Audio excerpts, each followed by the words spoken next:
ជំរាបសួរនាងខ្ញុំឈ្មោះគង់រនីជាកសិកររស់នៅក្នុងភូមិស្វាយផ្លូវឃុំបសាក់ស្រុកស្វាយជ្រុំខេត្តស្វាយរៀងចានាងខ្ញុំក៏ជាសមាជិកគណៈកម្មការសមាគមកសិករបសាក់នាងខ្ញុំក៏ដូចជាកសិករដែលជាសមាជិកដទៃទៀតដែរគឺទទួលបានវគ្គបណ្ដុះបណ្ដាលបច្ចេកទេសជាច្រើនដូចជាបច្ចេកទេសដាំដំណាំបន្លែ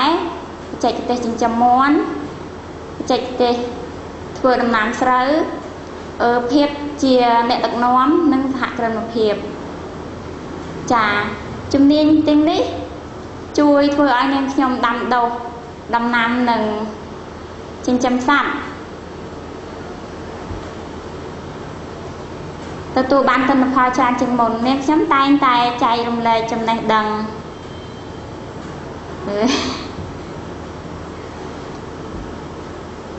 ចែករំលែកចំណេះដឹង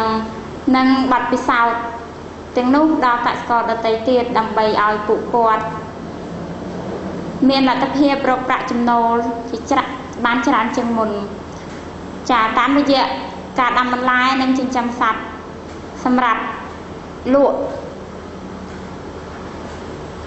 ជាកសិករមកពីប្រទេសកម្ពុជានាងខ្ញុំបានចូលរួមការពារដីធ្លីកសិកម្ម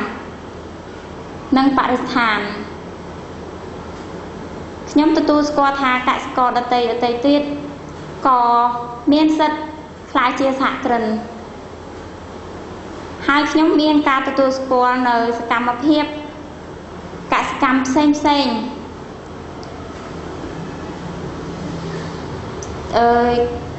ក្នុងសហគមន៍របស់ខ្ញុំចាហើយខ្ញុំមានមោទនភាពដែលបានក្លាយជាផ្នែកមួយ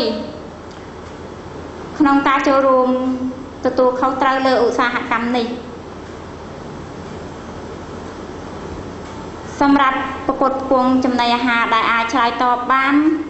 តាមតម្រូវការកើនឡើងរបស់ពិភពលោកចាហើយនឹងបានជួយបំពេញបន្ថែមដល់តម្រូវការថាមពលនិងសារធាតុចិញ្ចឹមរបស់ពិភពលោកនៅពេលបច្ចុប្បន្ននិងអនាគតខ្ញុំមានមោទនភាពបានធ្វើការជាមួយអ្នកដទៃទៀតដែលមានការពាក់ព័ន្ធមកពីជុំវិញពិភពលោកដើម្បីរួមគ្នាផ្គត់ផ្គង់ប្រព័ន្ធស្បៀងអាហារប្រកបដោយស្ថិរភាពខ្ញុំបានចូលរួមចំណែកធ្វើការតស៊ូមតិឲ្យមានការគោរពច្បាប់ទម្លាប់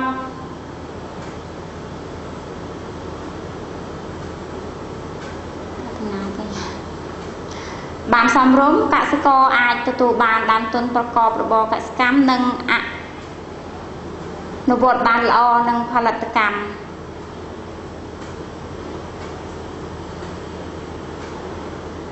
ហើយទទួលបានមកវិញនៅផលចំណេញផ្នែកសេដ្ឋកិច្ចល្អប្រសើរសហព័ន្ធស៊ីហ្វាតកម្ពុជាមានគោលបំណងនិងផែនការច្បាស់លាស់ក្នុងការផ្លាស់ប្ដូរទម្លាប់របស់កសិករពីការផលិតសម្រាប់ផ្គត់ផ្គង់គ្រួសារទៅជាការផលិតសម្រាប់ផ្គត់ផ្គង់គ្រួសារផងនិងសម្រាប់លក់ផងដើម្បីជាចំណូលដល់គ្រួសារជាពិសេសគ្រួសារកសិកររស់នៅជនបទឲ្យមានជីវភាពសមរម្យល្អ